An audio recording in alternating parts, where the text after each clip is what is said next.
Hello, my name is Walter Williamson. And I'm Larry Thomlinson. The play you're about to see, True Love, is about John Patrick and Bill Myers. Pat was one of the most prolific stage and screenwriters of the mid-20th century. And Bill Myers of the Myers rum family was his partner. Lover. Well, essentially his wife. Pat and Bill were together for over 40 years. And then, when they were in their 80s, they broke up. You knew both of them, didn't you, Walter? Yes, I did 4 projects with Pat and lived with them on St. Thomas during one of those projects. You know, it's a shame that Pat's work isn't remembered more. He won the Pulitzer Prize for Teahouse of the August Moon, and the Hasty Heart was done 4 times as a motion picture. Don't forget, some came running. And Gigot. The production you're going to see was done here in Los Angeles, but we wanted to put it on YouTube to get it out to a larger audience than we could stuff into a small theater. It was well received here, but we want to get the script out to other theaters and let somebody else kind of tackle these 2 guys, of course, and the script too. So, as they say, without further ado. Don't we have some more ados here? I mean, Guess not. We hope you enjoy True Love.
He's blonde, about 25, well-proportioned, handsome goes without saying. He walks into the hotel room and puts his backpack on the credenza.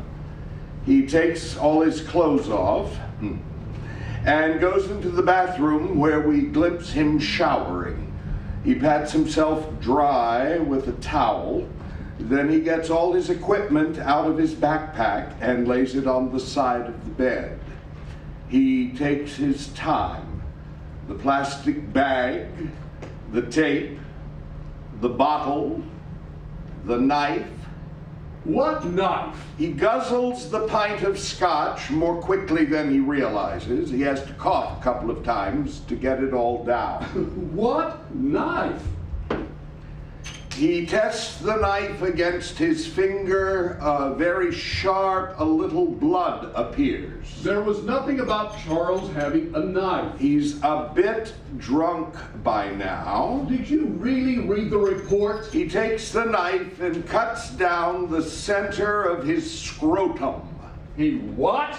He closes his eyes and lets the liquor protect him from the pain of the incision. There was no incision. Carefully, he forces his testicles out and cuts them free of his body. Pat. He puts them into his mouth. Grapes, Pat. He had grapes in his mouth from the welcome basket. He stands up and feels his testicles roll around on his tongue. They put something in their mouth to help them keep from breathing. We see blood stains on the side of the bed where he had sat. There were no blood stains in the police report. There were grapes in his mouth, He didn't eat his own balls. Then he lies back on the bed naked and puts the plastic bag over his head. Pat. He takes the tape and winds it around his neck so that no air can get in. God, I wish I had some right now. He touches himself one last time. Oh, yes. He was found holding his cock with appropriate stains. We see his beautiful body. I don't want to hear this part. You saw him in the pool. Oh, yes. Young god carved out of ivory. Young slut. He looked like you did at that age. You didn't know me at that age. I have a rich imagination. Oh, don't you just. He reaches out with his other hand and takes a manuscript and holds it to his heart. The manuscript was in his backpack on the credenza along with his last paycheck. That's why they called us. I wrote that script for him. You wrote it for Leonardo DiCaprio, but he passed. He died of a broken heart. Yeah, he died performing erotic asphyxia.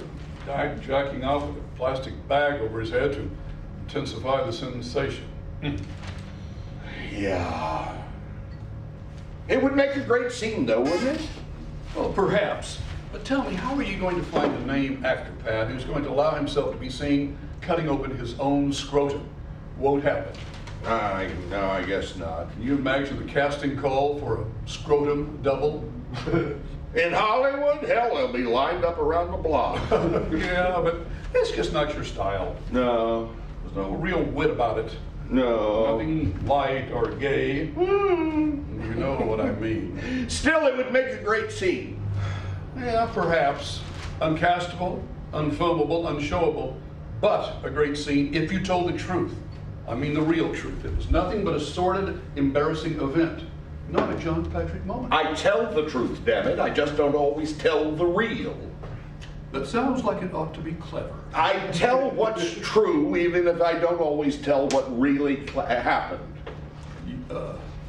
True.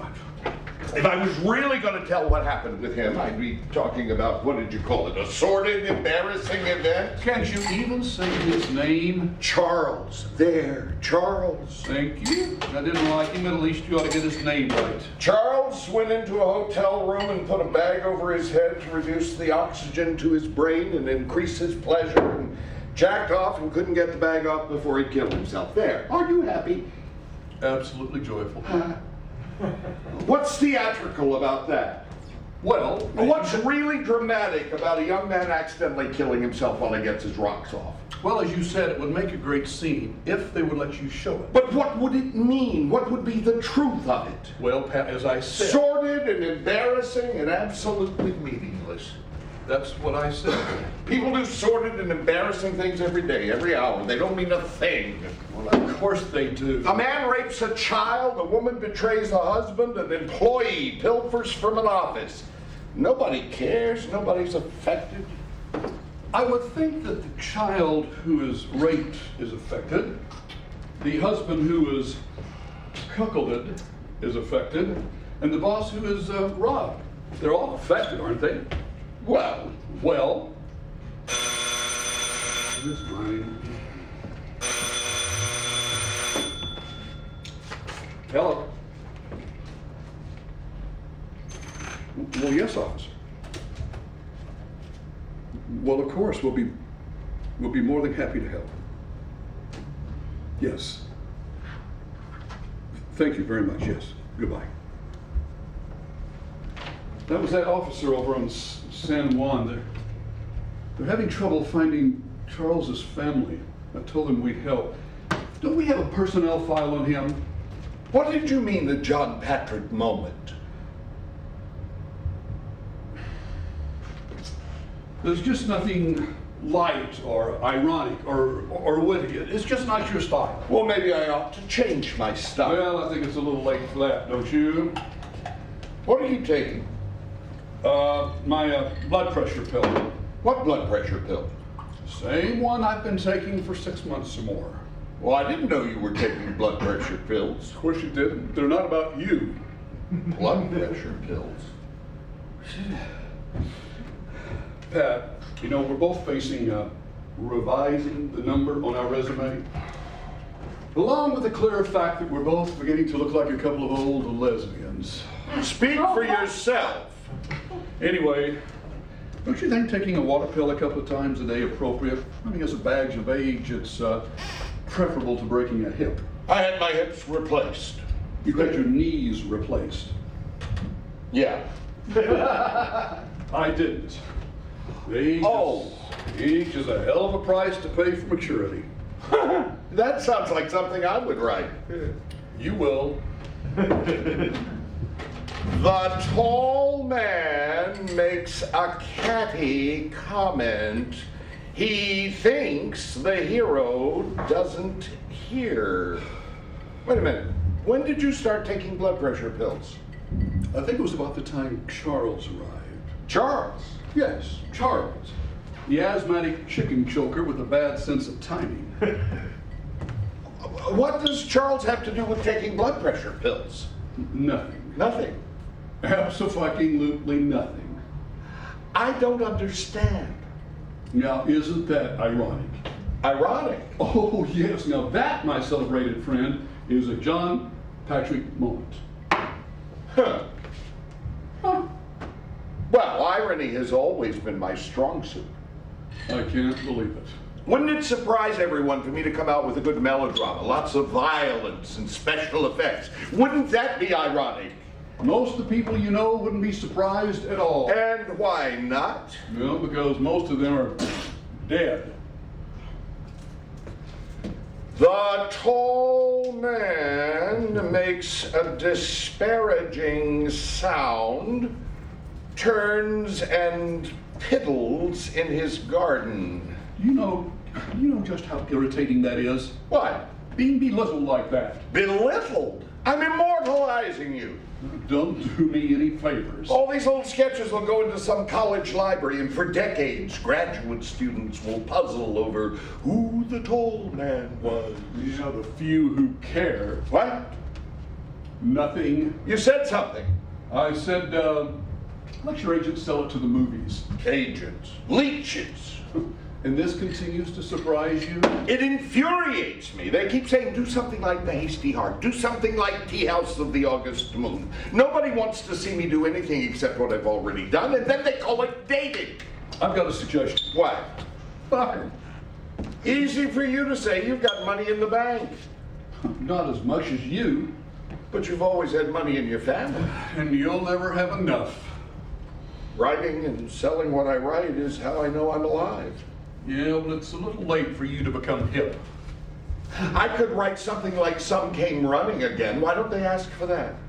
Because most of them think you're dead. Oh, thank you. Oh, sorry. Forgot the house rule. Never mention the dark lady standing at the door. Dark lady, my ass. She's a promiscuous whore. Well, you know, you didn't always resist. Oh, let her listen. She sleeps with everyone eventually and rapes even those of us who resist a womanly touch. Uh-huh. As I say, you didn't always resist. You mean my marriage? Ha! Another unmentionable. Well, not entirely unmentionable. It was just so brief and so bad, I hardly think of it as a marriage at all. More like a case of the flu. I caught it, I suffered, and then it was over. Well, as Sakini said in Teahouse, pain makes men think, thought makes men wise, and wisdom makes life endurable. Marlon was so bad in that movie. Yes, but I hear he was good at other things. Not as good as you might think. Brando, the sexiest man alive. In the magazines for a year. But what a year. Marlon was a very selfish lover.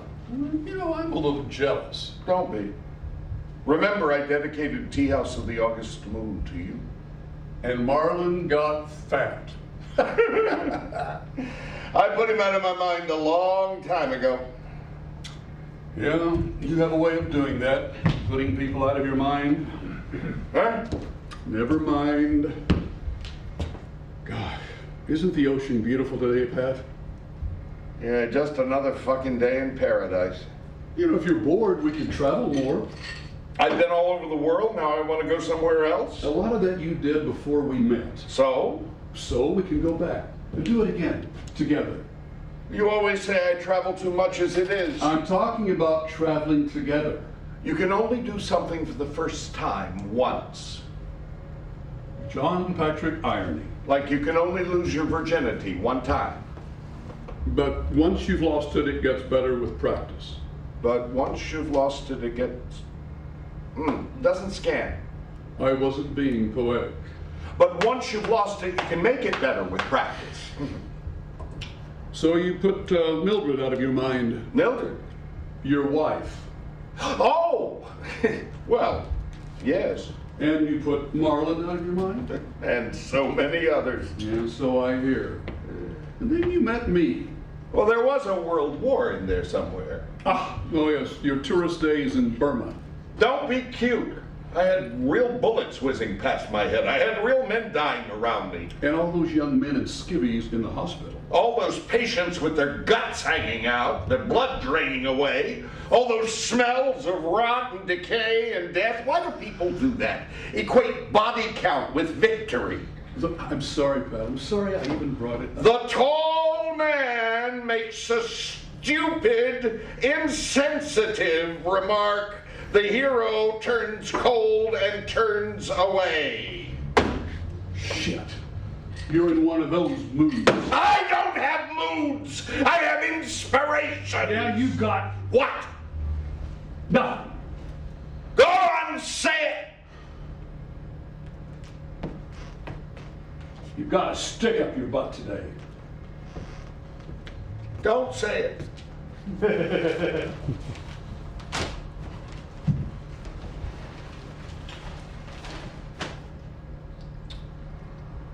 So are we going on with Charles? No. Oh, not saving for the graduate students? Fuck the graduate student. Yeah, wouldn't you like to? What? Nothing. And fuck you. Promises, promises. You can leave anytime you like. Oh, no, why would I do that? You're such fun to live with. Damn it, I'm tired of being accused of doing things I haven't done. Don't you mean haven't done in a while? How about haven't been able to do in a while? What are you? Well, things you used to do with some regularity. You Temper. Well, at least I haven't turned into a bitchy old queen.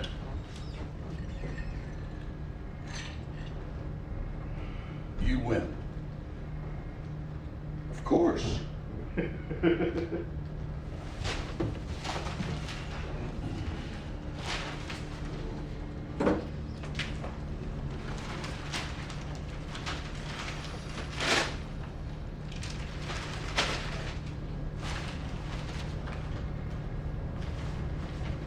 Their Highnesses, the Windsors, are going to be in Palm Beach.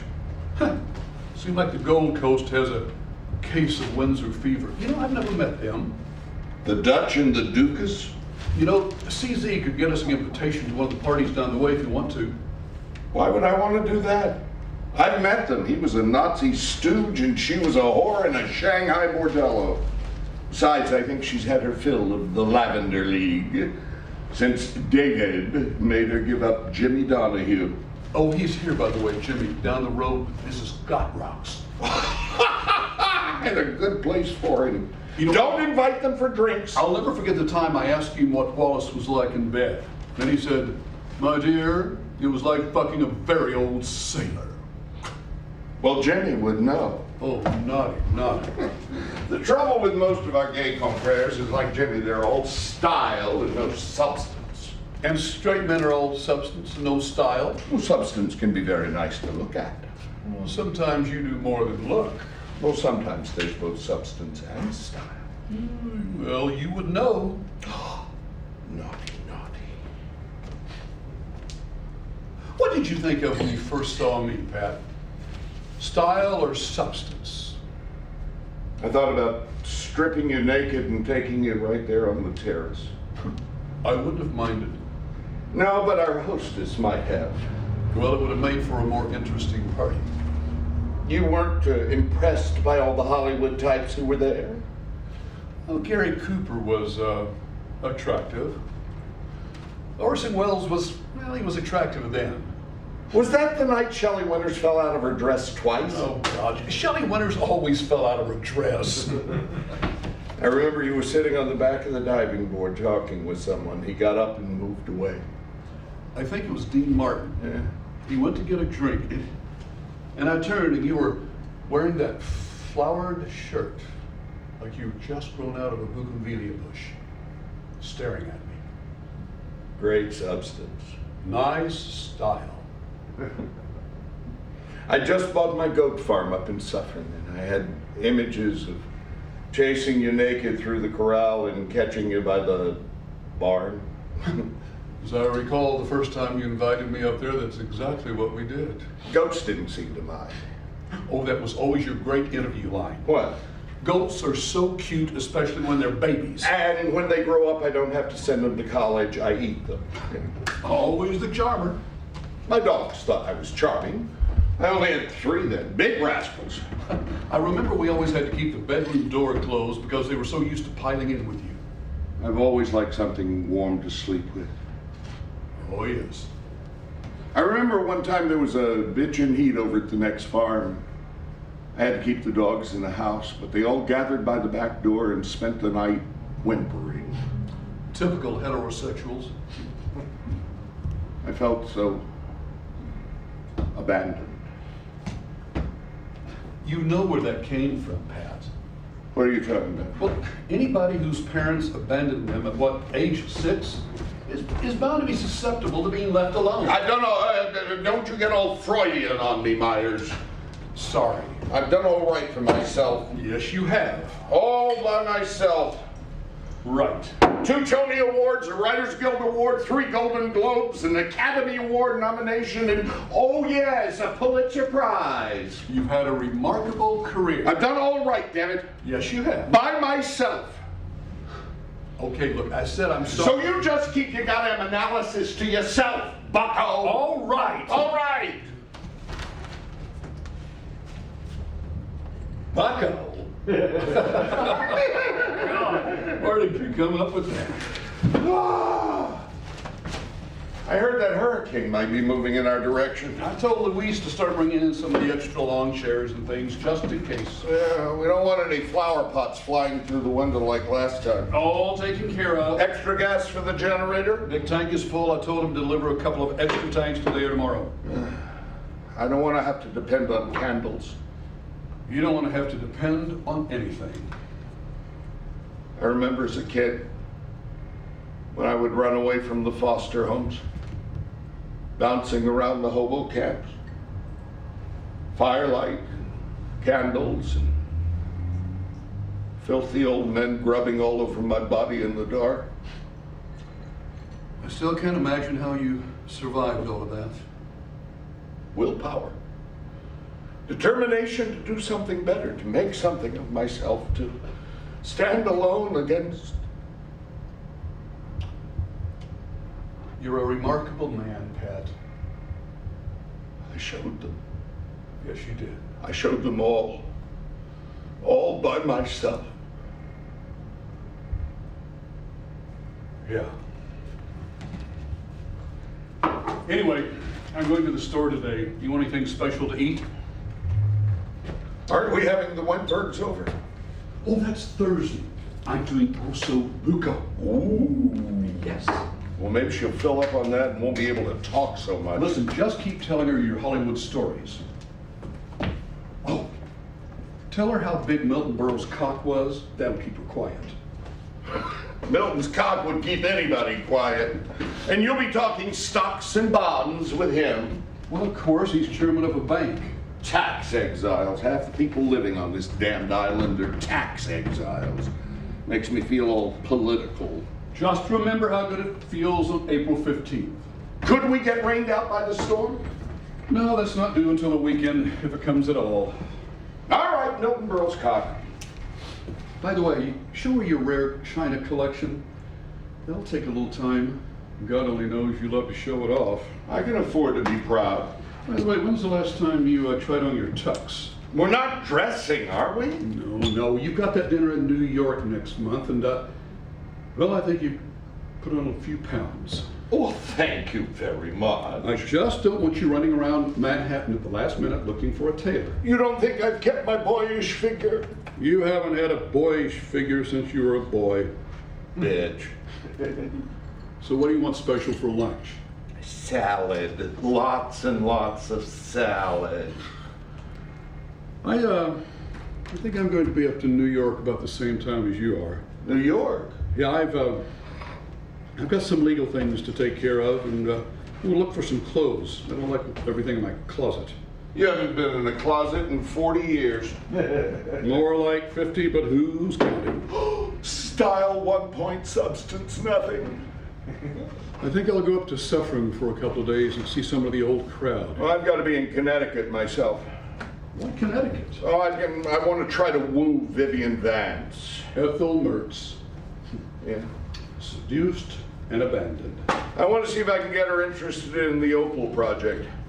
Didn't Viv turn you down already? Yeah, but that was several years ago. Now I've got 5 finished scripts. Is it 5? Yeah. Everybody loves Opal. Opal is a diamond. Opal's baby. Opal's husband. Opal's $1 million doc. 5.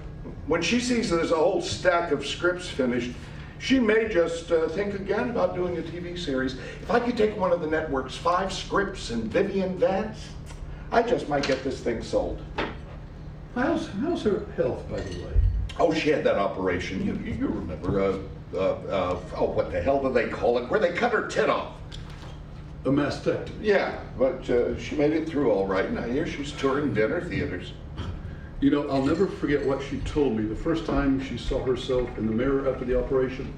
She goes, well, I've got a new career. Now I can model for Picasso. Great gal, Viv. Yeah, she's a great one, all right. Yeah, if I can give her a big enough piece of the action, I think she just might go for it. You think? No, we're all whores one way or another. Yeah, I suppose. Buying and selling our asses up and down the street. I thought we'd finished talking about Charles. Will you just let him go? Have you? Really? He's none of your affair. Affair. Now there's a loaded word. Myers! Poor Charles. Talk about seduced and abandoned. You want to know? Sleazy boy. You want me to say it, don't you? Well, I would kind of like to know what's going on under my roof. My roof! Damn it! Under the roof I live. It's my home! Oh, maybe I should say guest. Perhaps visitor, less presumptive. Myers. But since I have no formal or legal position here, I'm just kind of curious as to who the master of the house is stooping. I didn't. No. I didn't have sex with him. Oh, pity. Now it's too late, I suppose. But since I have no formal position here, as they say, maybe perhaps you've started to do that sort of thing with dead bodies? What? What? The tall man fills a syringe and injects himself. A syringe? He smiles a drugged smile. Do you want the graduate students to think that I... Just watch yourself. You may drive me out of here after all. You want to go back out there by yourself? Be called queer and pervert and degenerate for the rest of your life? The rest of my life. Your choice.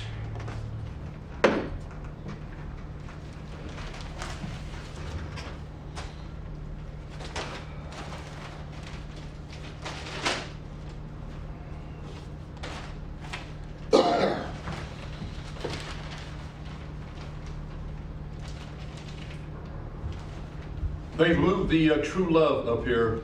The what? The TrueLove, the yacht you used in high society. The one where Bing Crosby sang that great little song to Princess Grace. Grace Kelly. Huh. Talk about a whore. So they say, Her Serene Highness. Her Serene Highness, my ass. She used to undress with her terrace door open so Alfred Hitchcock could watch her get naked through his binoculars from up the hill. That's why he cast her so often. Well, that and talent. And you gotta admit, Pat, she was beautiful. Yeah, but Talk about a rear window. Oh, shame on you. Write that one down for the graduates. Oh, let fucking graduate students write their own jokes.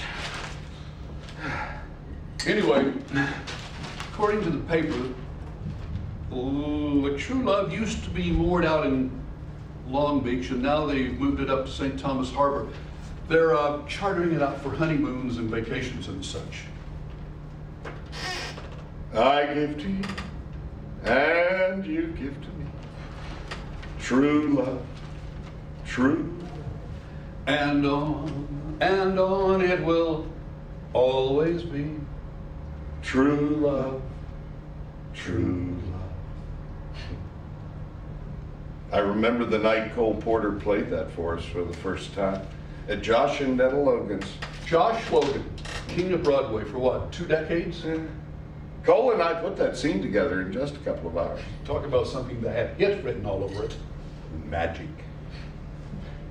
It was you and me, Josh and Netta, Cole and Linda, And Moss Hart and Kitty Carlisle. in their wonderful, simple song. I think we all went home and fucked till dawn. We certainly did. Pat, when we get back from New York, why don't we charter the True Love and take a real vacation? Down to Mexico or Guatemala. It might be fun. Are you kidding? I've got a television package to sell. I've promised the agency a new script by spring. I've got to find a new assistant. Oh, well, of course. What would we do without the new boy toy? Something blonde and hung floating naked in the pool. You want me to make copies of that manuscript, Pat? You want me to run into town for a couple of reams of paper, Pat? You want to grope my crotch, Pat? Just drop it, will you? Splat? What is with you lately? Mumbling, snipping, you look like an undertaker with hemorrhoids. Pardon me if my aspect annoys you. Aspect? Oh, that's good. I may use that. You use everything else. Nothing. Myers, are you? Is something the matter? Nothing at all. Anyway, so I'm going to be in New York on the 15th. You're flying in on the 19th. You've got that dinner at the Waldorf for the 21st. Yeah. Would you like for me to make reservations so we can fly back together on the 24th, or is that going to give you enough time to do the nasty with Viv?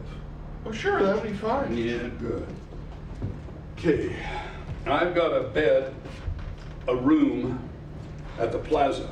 I know you don't like to stay there, but I do. So if you're not too busy making deals and looking for little boys who can type on a copy machine and show off their particulars in the pool, maybe we can have dinner together, okay? Okay.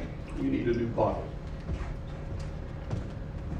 It's not that I don't like the Plaza. It's just, I don't like Donald Trump. Or Ivana.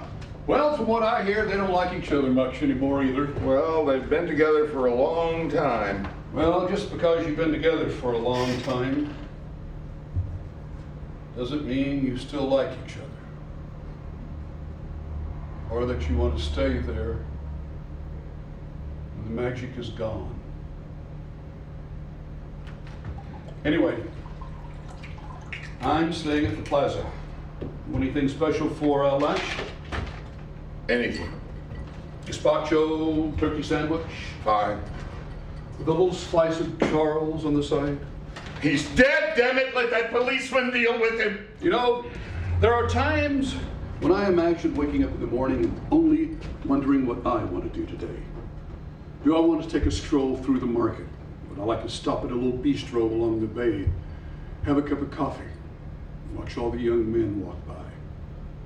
Would I catch the eye of one of them? Would he join me for coffee? Would we... Do you enjoy hurting me? No, Pat. Do you enjoy hurting me?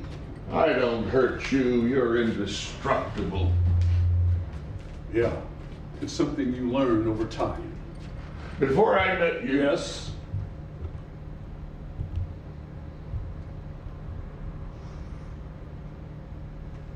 I must have been 8 before I finally accepted that my parents weren't coming back for me. I knew I had done something unforgivable. I had done something so bad, so evil, that I had lost my place in the world.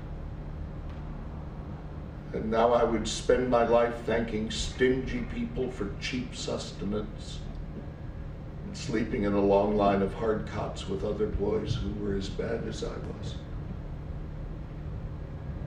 It never occurred to me that my mother and my father were just thoughtless, self-indulgent shits.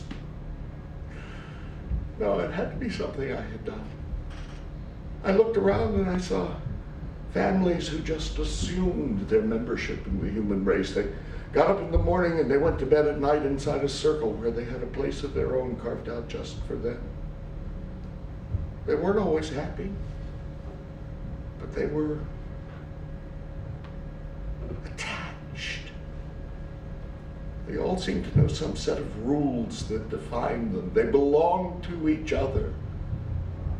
Whatever I had done, I belonged to no one, and no one belonged to me, so the rules didn't apply to me. I had to come up with my own rules. Pat.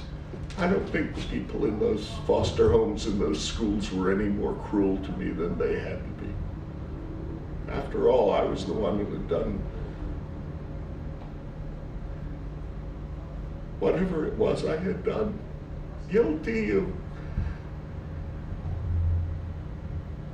something. And it was my fault. It had to be. Why else would parents just leave a child? Just leave a child. Just cancel my membership. Pat, I'm not your parents. I have no plans to leave you alone.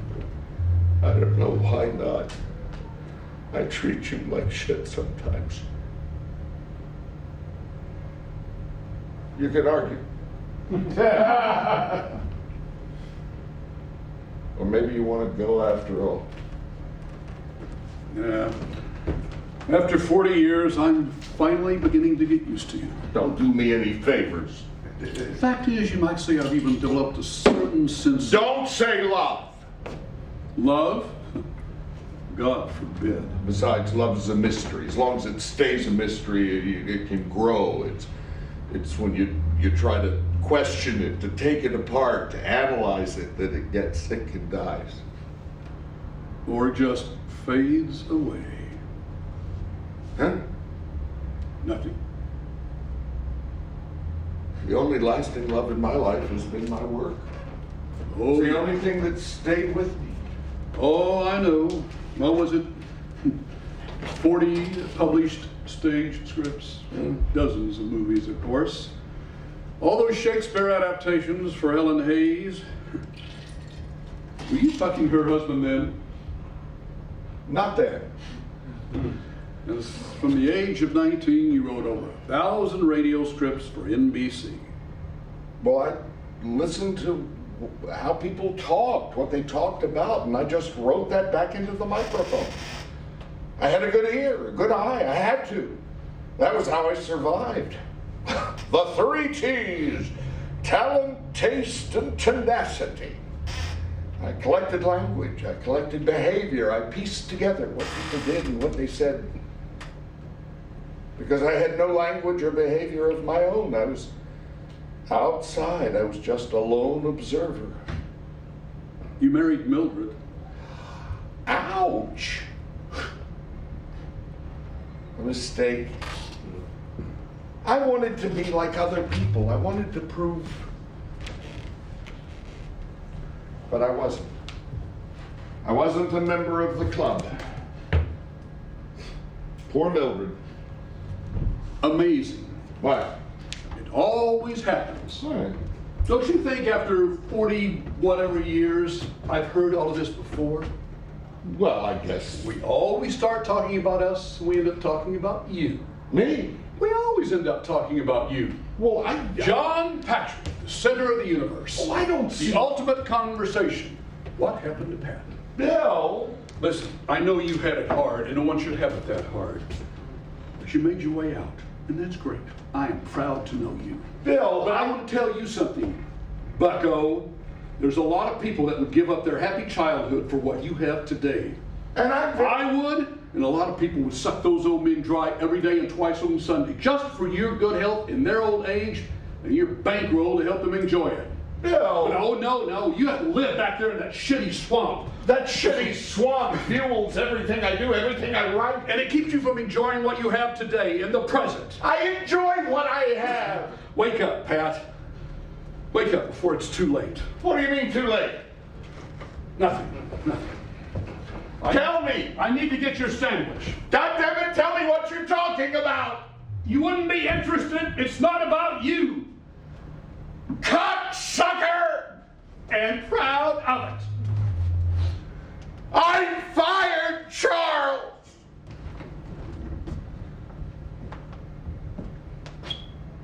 You what? I fired Charles. You said... I said he was gone. I said he wasn't here anymore. Well, I thought... Exactly what I wanted you to think. Which was? That I had been abandoned. Well, that's what I thought. See?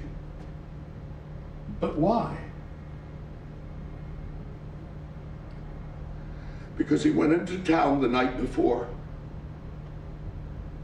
And he came back here with a companion. I woke up, I heard them laughing. Where? Down in the pool. Oh.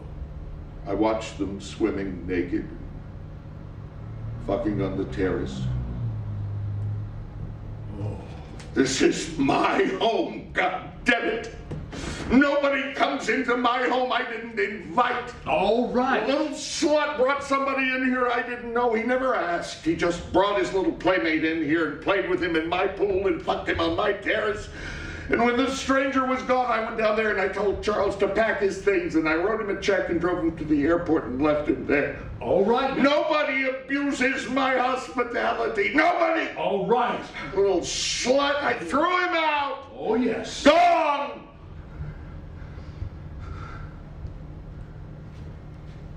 Now, I want to ask you a question. What? Why did you make me think that he had left on his own? I don't know. I suspect that is a disingenuous answer. Well, Why did you make me think that he had left on his own? Because? Well, if you must know, because I thought it would buy me a little sympathy. Sympathy. For being abandoned in the middle of a project. I see. It's not like I actually lied to you. That's debatable. You know I do that all the time. You do? It's part of the way we live. I'm not proud of it, but I'm trying to tell the truth here. The way we live. I try to get your sympathy, and you scold me for being a shit. It's not pretty, but it's worked for a lot of years. More? I tell you things a certain way, and you fill in the blanks, and you come into the conclusion that I want you to come to. Everybody does that. Oh, they do. Everybody tries to get people to see things a certain way by the way they present the facts. They use some words and don't use others. They shade meanings. They emphasize some facts and let others dangle. I'm just better at it than most because I tell stories in my work. I'm not a fucking script. But you're a player. I beg your pardon. You play the same game. What game? You're playing it now. What? You're playing the game now. I don't know what the hell you're talking about, Pat. Something's going on. You keep dropping little hints. You keep avoiding saying something, but avoiding it in a way that lets me know you're avoiding it. I don't know what you're... Don't play innocent with me, Myers. Don't try to hide. I know you too well. I'm not hiding anything. No. I mean... When there's something to tell you, if there's something to tell you, I'll tell you. I told you. Don't do this, Pat. You've got a secret. You don't...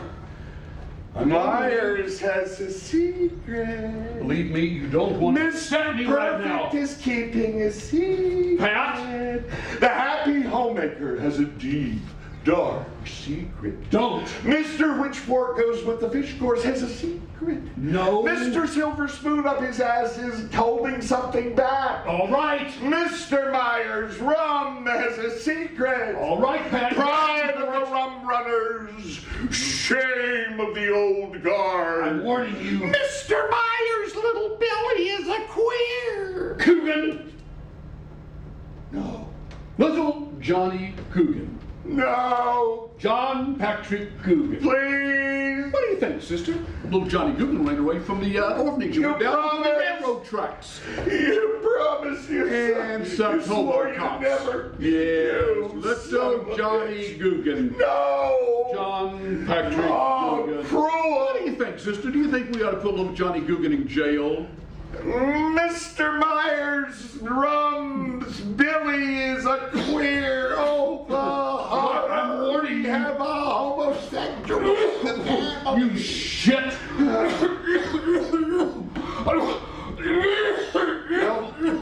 Bill. Are you all right? I'm sorry. Lost my breath. Just leave me a moment. I'm sorry. I am too. I didn't mean it. It started like a game. I understand. I'm sorry. Just let me catch my breath.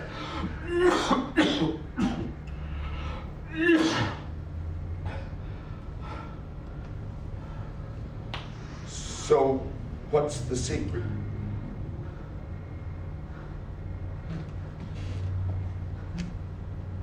Don't tell anyone. Of course not. Promise? Promise. I absolutely hate rum. Cunt. Don't worry about it. What I do? There's something to talk about, we'll talk about. What was that? What was what? That coffee. Nothing. I just got a little short of breath. Am I forgiven? Yes, Pat, you're forgiven. Am I? I suppose so. You suppose. Typical. Always has to have the last word. But that's what you like about me. It is? You like that I run roughshod over you. I do. Gives you a sense of nobility. It does? Long-suffering wife. An asshole husband. Yeah, I suppose so. What was that thing you said earlier about dating? Dated. You said earlier that somebody said your work was outdated or something. Oh, that was Marty. Marty, your agent? Yeah. Your agent said that your work is outdated. No. Well, what? You remember that little two-hander I wrote for the college and the community theater in Ohio last year? The one about the two college students? Yeah. Great excuse for an opening night party. World premiere. You get your honors any way you can. Well, Marty had a new assistant, and I guess he didn't know who I was because when I sent Marty a copy just to see what he thought, the assistant got it and sent it out for coverage. And I guess the guy doing the coverage didn't know my name either because when the coverage came back, it called the piece dated and out of touch with the modern world. Not edgy enough for today's audience. And suggested that the writer take a good course in playwriting. Oh my God. Well, Marty thought I would laugh, and I did. But, I don't know. Sometimes I wonder, I don't think all audiences, I don't think they want to be beaten over the head with sex and violence and politics and stuff. Certainly not. I think sometimes they just want to see a story about two people who try to make it work and fail and try again and succeed. Something that lifts them up, that gives them hope, that shows them who they are when they're at their worst and when they're at their best. Oldest formula in the book. Boy meets girl, boy loses girl. Boy gets girl pregnant. Shit, that's the modern version. Or Boy Meets Boy. Oh, let's not even go there. No, you have heaven forfend. I did a little sketch one time. The house lights go out, the audience gets quiet. Man comes out of one side of the curtain, a woman comes out of the other. They're both wearing robes. They drop the robes and they're completely naked. She looks at him, wiggles her tits at him, and says, "Bitch! Bitch! Shit! Fuck!" He looks at her, wiggles his cock at her, and says, "Motherfucker! Cocksucker!"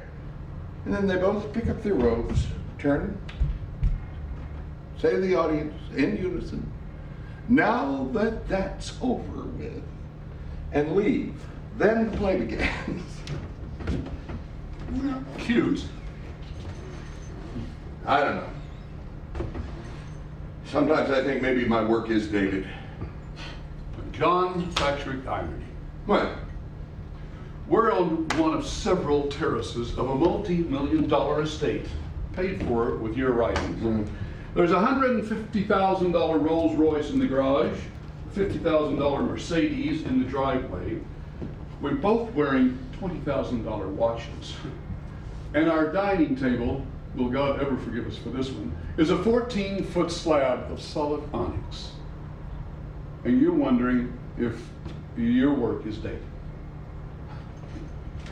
Yeah, ironic.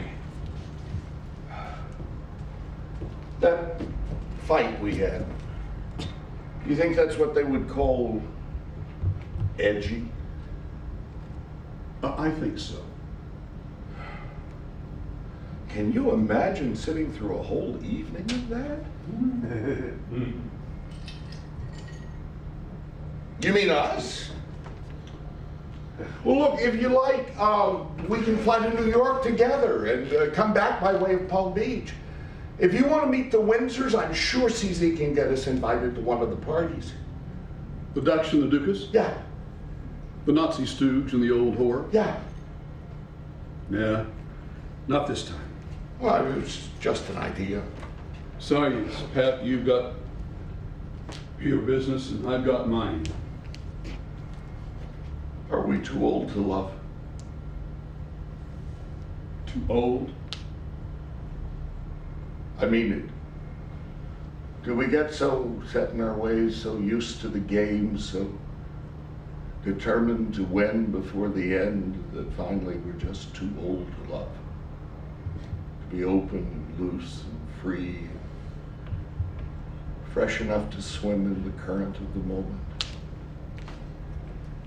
I'm not. Are you saying I am?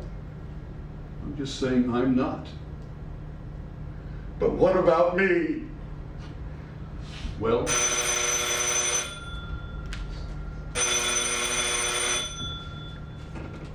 hello. Well, yes, officer. Thank you. We appreciate it very much. Thank you. Yes. Goodbye. That was that police officer over in San Juan. They've located Charles's mother. They're shipping his body back to Missouri. He's really dead. Yeah. Dead. Come on, your gazpacho is getting warm. Dead. Yeah. He came and he went. Shame on you! I'm sorry. Come on, let's go. Time for lunch. And by the way, we have got to talk about getting you a hearing aid. What?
So the Queen Mother had a bunch of gay secretaries, and she came in one day from seeing her bookie and said, "Will one of you old queens get this old queen a drink?"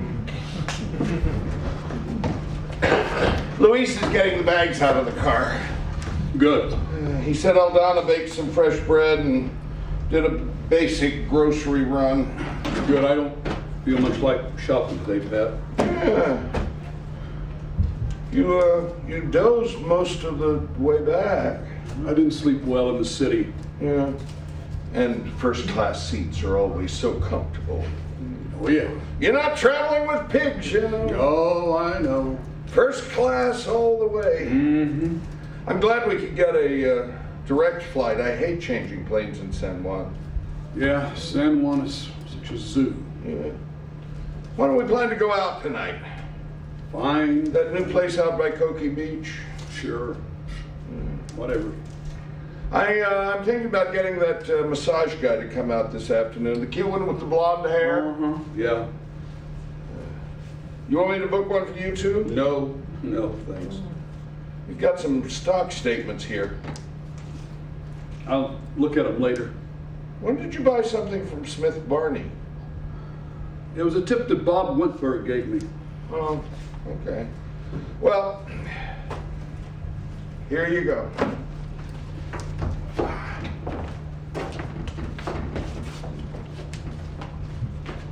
I'll look at them later. We need some ice.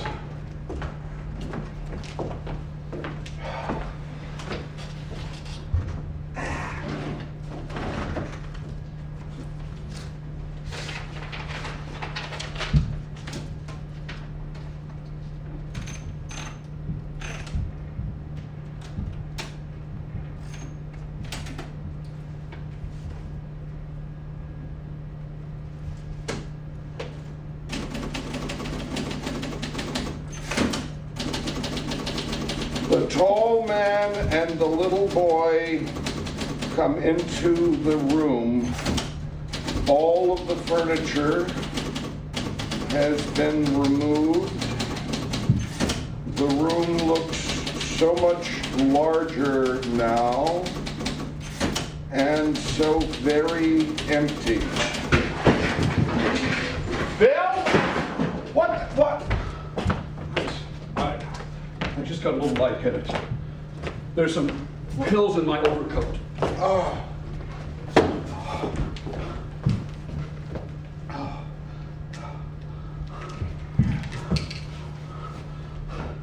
This isn't blood pressure. Just give me the goddamn pills. Myers, what the hell's going on?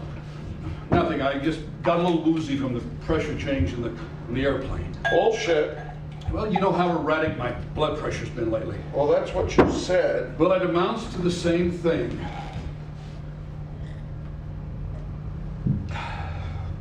Myers, I want you to tell me what's going on. I just need to sit here a moment, okay? All right, but you're not going to get out of telling me. All right. I just want to know what's happening. I'll tell you. In a minute, just give me a minute. You're making me nervous. I'm sorry. Secret trips, coughing fits, almost fainting. I just want to know what's happening. I'll tell you in a moment. I just need to collect my thoughts. All right.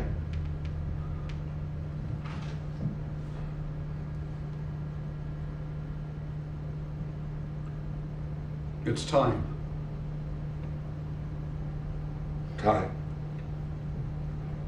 Pat, What? of all the hundreds of characters you've written, who would you say is your favorite? I thought you We're were... getting there. But Will you tell your stories your way? I tell stories my way. All right. Your favorite? Ooh, that's not easy. Sakini? Love in Teahouse, lovely ladies, kind gentlemen. I don't know, he's a rogue, he's a trickster, he's clever. I enjoy him, he's fun. But I don't think he's my favorite.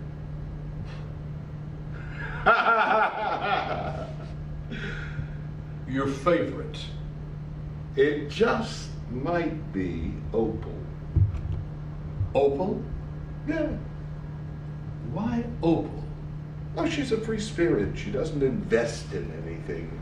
Something great happens, she enjoys it, but if something awful happens, she doesn't let it get her down. She collects her junk off the street and sells it in her little shop. She just keeps plugging away. She doesn't let herself get attached to anything, good or bad. She's independent. She's, Alone. yeah, but she doesn't let even that bother her. Opal loves everybody. Everybody loves Opal. Oh, cute, Myers. I'm sorry. But she doesn't love anybody in particular. That way she doesn't get weighed down with Responsibility. yeah, that's it. That's why I like her. She's managed to only be responsible for herself. Only herself. Yeah. Hold that thought, Pat. What? I'm sick. How sick? Very.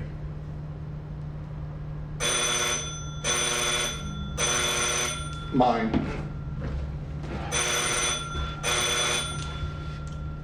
Yeah. Oh, hi, Marty. Not very well. No, she didn't go for it. No! Well, she said she played Ethel Mertz so long on I Love Lucy, now she wants to do something glamorous. Extension 432, please. Well, who else is on your list? Sydney, this is Bill Myers. Isn't she a little young? How long would it take you to get a total on what I have invested with you? Martha Ray! She's in a wheelchair! No, the whole portfolio. Elaine Stretch, hadn't thought of her. Is that all? No, too much trouble. No, that's all right. I just thought it was a bit more. She's living in England anyway. Now, listen, I want you to liquidate everything. Too sexy. I'm absolutely serious. What? Oh, now there's a thought. Something's come up, Sydney. I'm going to have to rearrange my life. Do you think you can get to her? I just got out of New York hospital. Well, do you think she'd go for it? Quite serious. Yeah? I don't care, Sydney. We just got to have. Well, I could everything fly liquidated. out to California. Let's just say my immediate plans are up in the air. When? It's difficult to talk right now. Well, go ahead and call her agent. Let's just say I'm going to have to make some serious changes. Well, invite her down here for a weekend. I'll send her a ticket. Pick her up at the airport in the Rolls. Show her the island. Give her a feast. I don't know. I just don't know. Oh, well, you've seen the place, Marty. It's a tropical paradise, and Bill... I don't know. I can't tell you, Sidney. On second thought, why don't I fly out to California? But look, transfer everything over to Citibank. I'll call George. He'll know what to do. Well, see what you can find out. Yes. How long do you think it will take? How long do you think it'll take? Okay, get back to me. Okay, get back to me.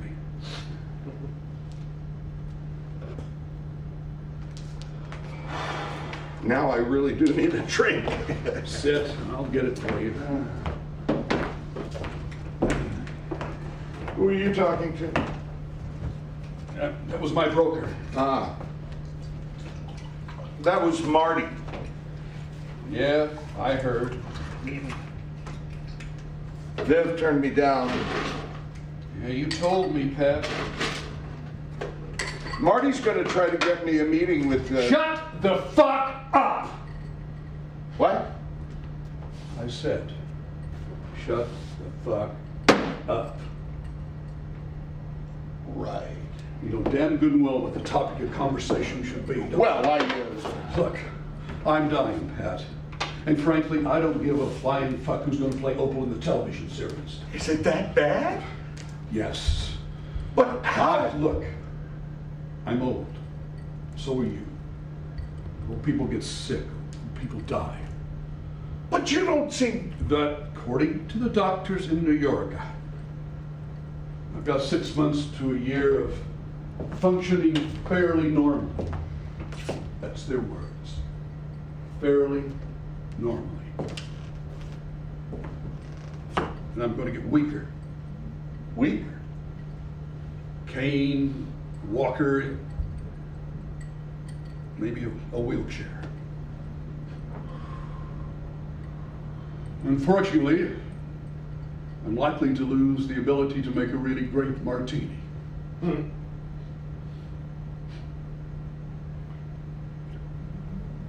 Eventually, I'm going to need a nurse. A nurse? Bedpans, bathing, medicines, diapers, and I'm certainly, you're not going to be able to help. That's just. Well, it's not that... I know, Pat. I'm not good at... I know, Pat. Believe me, I know. A nurse? Eventually, around the clock. I'd start wearing a robe in the morning. What? When I make my coffee, you know, I usually come in naked. I'm not believing what I'm hearing. Well, I'm just thinking ahead. Well, of course you are. I'm thinking ahead about you losing all human dignity and possibly dying in some vegetative state of some level of pain, and you're thinking ahead about flashing the goddamn nurse in the kitchen. Well, I can get you a male nurse. Oh, But yeah. that's not the point. No, I guess not. Perception is overwhelming. Look, this is all news to me, brand new news. How do you think I feel? Well, you've had a couple of days to get used to it. Well, maybe I should have started a little slow. Pat, next week I may need a cane. Oh, Pat, a couple of weeks I might need a walker. Pat, in about a month I'll be shitting my pants with some regularity. Stop it, I don't want to hear this now. But you've got to. We've got to sort it out before it gets worse. Before what? Before you start hating me. Oh, I could never do that, Myers. I could never. Don't say never too quickly. Sorrow was born in the Hasty Heart. But I wouldn't. Wouldn't you? Oh, Pat.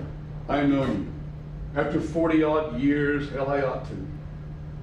Look, I'm going to be less and less able to help you. I'm going to need more and more help myself. But I couldn't. I know you'll make a great show of being a caregiver for a while. Compassionate, elaborate compassion. A week, maybe 2 weeks, or a month. But eventually you're going to want to give one of your dinner parties, and you're just not going to be up for it. You're going to want to fly out to California. You'll find yourself wondering whether you should leave me. You'll get excited about a new scene. You want to read it to me, and Pat, I won't be able to listen. I don't know what to do. Go on with your writing. Go on, write the plays, write the screenplays, make the deals. It's what you enjoy. It's what you're good at. My heart won't be in it anymore. My heart. Pat. Oh, Pat.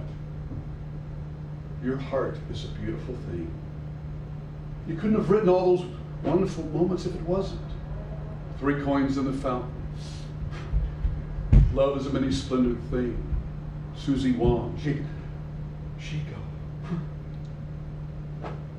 A beautiful thing. Flawed? Oh, yeah. Sometimes selfish? Oh, yes. But your heart is beautiful. But what can I do when it's broken? Why? Oh, God, this is beginning to sound like John Patrick dialogue. No. What we need Too heavy, not witty, not ironic. What we need in here is a good fart joke. No fart jokes. Tasteless. What do I always say? Talent, taste, and tenacity. And your tenacity will get you through. I didn't see it ending this way. It's not ending. We're just going through a transition. Yeah, but a transition to what? I don't know, but none of us are getting out of this alive, you know. No irony there.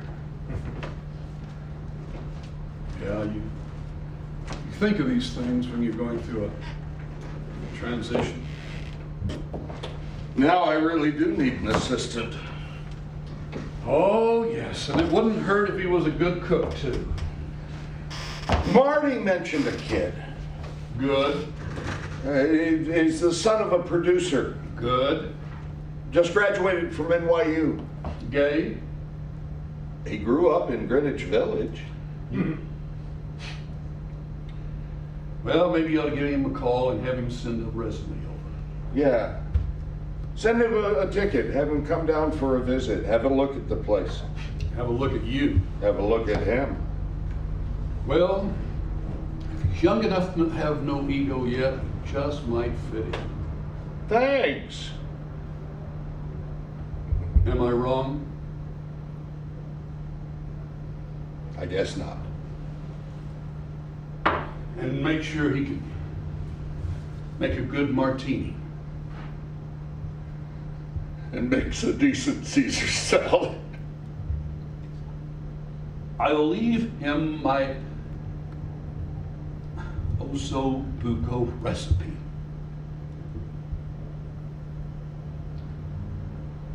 Are you sure? I'm sure. A second opinion? They showed me the x-rays, Pat. So what's next? We go on like we have for a few months. Cocktail parties, dinners, visits with friends. Do we tell them? Some. And then? I go away. You. Not today. But you don't have to leave. We can work something out. No, Pat. No. If I'm here, if I'm living here, we're just going to fall back into old bad patterns, and that's not good for either one of us. But you don't have to leave. Can't you imagine me being the sick old auntie in the back room that everybody knows about, but nobody mentions? It wouldn't be like that. Imagine you having one of your dinner parties, you're being your charming self, telling your Hollywood stories. Young Mr. NYU is busy eating frozen hors d'oeuvres in a microwave. Everything comes to a dead stop when the nurse walks through with a load of used adult diapers. Talk about peeing in the punch bowl. You see, What will you do? I'll find a place. Somewhere close, but not on the island. No. Close enough if you want to visit. No. Maybe Florida, maybe San Juan, I don't know. No. It's best that way. Best for who? It's best for both of us, Pat. No. Look, I don't want to interrupt your life. You promised. I never said the words, Pat, neither did you. You promised. I didn't, you wouldn't let me. We both knew what we meant. Yes, and I think your exact words were, we'll take it a little at a time and hope. That was your word, Pat. We'll hope it lasts forever. But you can't just take 40 years. If we made promises, you said, they'll just get broken. All right, we hoped. We hope. Yeah. Yeah, I would always provide a home and you would never leave forever. Yeah. Yeah. Well, forever is here. Hope it lasts. We never said the words, Pat. Never. We never said the words. You wouldn't let me, and I wouldn't let you. Always. No, Pat, don't ever, ever. You knew what I meant, I did. and I thought you... Pat, please, don't you know this is hard on me too? Liar! Pat, don't go there. You're a liar! Don't do this, Pat. You're leaving me! You're walking out! Look, this is just as hard on me as it is on you. You'll find a place somewhere close. Bullshit! Don't do it, Pat. You're betraying me! I'm not betraying you, Pat. Damn it, I'm dying. You're abandoning me! Look, I don't have any choice. You're abandoning me! I'm not abandoning you, Pat. Damn it, there's no one there to abandon. What? John Patrick, king of his own little world, master of his own fate, made it all by himself. Well, John Patrick stands alone, untouched, solitary, except for friends and family and producers and directors and, oh God forgive me, actors, and 1,000 people who took what you wrote and made it happen, who admired you, who supported you, and yes, even loved you, and rejoiced in what you made with your imagination, who took your wonderful words and turned them into reality. I suppose we don't count. Well, sure. But when you wake up in the morning weeping and you don't know why, it's not John Patrick. When you get that frightened look in your eye when a scene isn't working and your neck turns red and you start to stutter, that's not John Patrick. When you're about to meet someone important and you pull yourself together and you stand up straight and your hand starts to shake and you get that little line of sweat on your lip, that's not John Patrick. John Patrick doesn't need anybody. John Patrick always stands alone. John Patrick couldn't be abandoned. Couldn't. It's not John Patrick I'm leaving. You don't get it, Pat. You never have. It's little Johnny Guggen I'm leaving. And that's killing me faster than the cancer. Because it's little Johnny Guggen who has that beautiful broken heart, whose words filled my soul and warmed my body.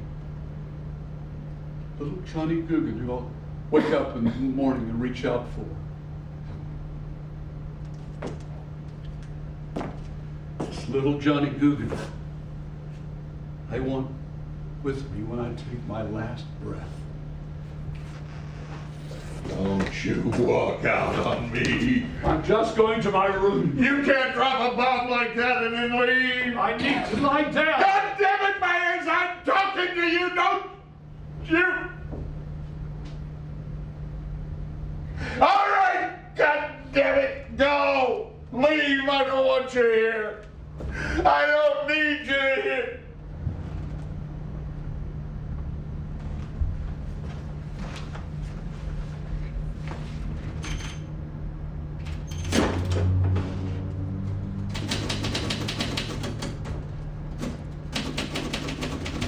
The The tall man leaves. The camera moves around the room. It seems so very empty. Reverse angle. We see the little boy. He is absolutely still. A single tear makes its way down his cheek.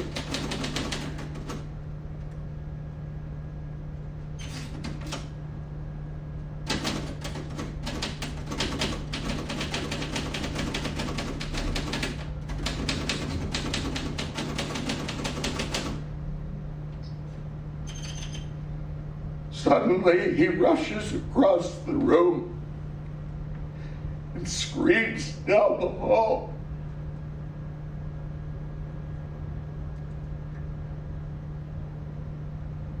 I love you.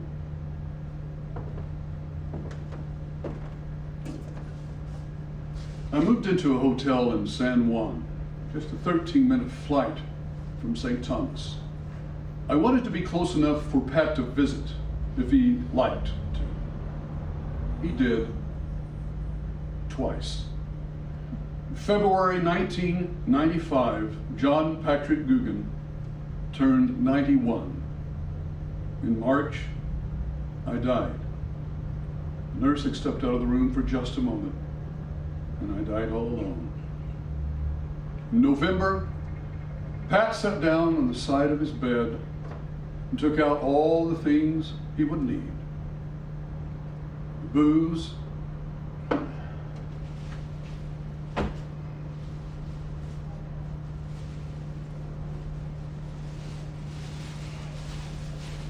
the bag, the tape.